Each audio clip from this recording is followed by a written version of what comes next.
Welcome to 52 Questions. I'm Shannon Weber, Director of Hive. Every year, Hive answers hundreds of questions from patients, their partners, and their providers. And each week in 2018, we're bringing a frequently asked question to you in video format. If you have a question, let us know. We'd love to answer it for you.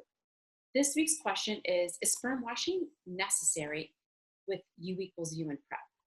Now, we have several other videos talking about what U equals U in PrEP are. We're typically asked this question following a presentation or during a media interview after we've talked about how powerful U equals U and PrEP are in supporting people who are affected by HIV with having a family. Simply said, U equals U alone is enough. Undetectable equals untransmittable is alone enough to support a couple in having a baby. PrEP alone is enough. Together, they're super powerful HIV prevention options. So what is sperm washing, you might ask? And I hope to be able to make a video on that before the end of the year. But in short, know that sperm washing is a technique that is used as part of every single fertility treatment. It's not something special just for men living with HIV. It turns out that sperm washing had the added benefit of eliminating the fluid and substances that contain HIV. It turns out that HIV is not in the sperm themselves. And so when this was discovered and this pioneering work was done in the 1990s by two doctors, Augusto Semprini and Pietro Vernazza in Europe, this became the de facto method for people affected by HIV to have babies, and it was in fact revolutionary. Shortly after practice was adopted in other resource-rich countries as the only preferred method or method recommended in guidelines for men living with HIV to have babies. Now, in the era of U equals U in PrEP, many couples might see sperm washing or assisted reproductive technology as an invasive or an expensive option.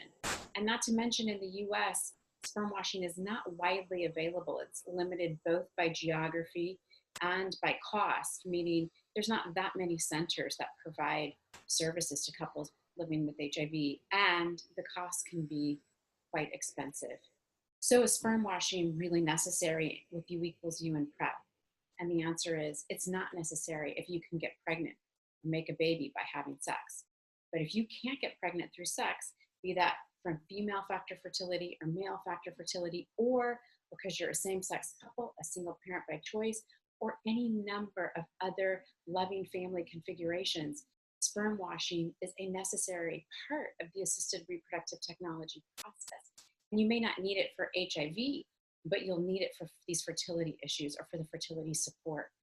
So while U equals U and PrEP have become the de facto method for conception for HIV affected couples, it is necessary now more than ever for us to make sure that the choice and the right to have a family is inclusive of all people affected by HIV, including those who would necessarily require assisted reproductive technologies to support their family building desires.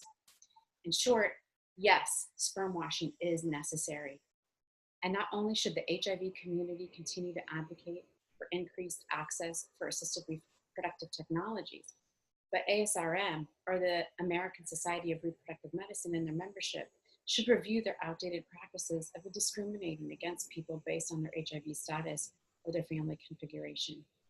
Thank you for joining me. Please join me next week where I'll answer the question, what is tubal regret?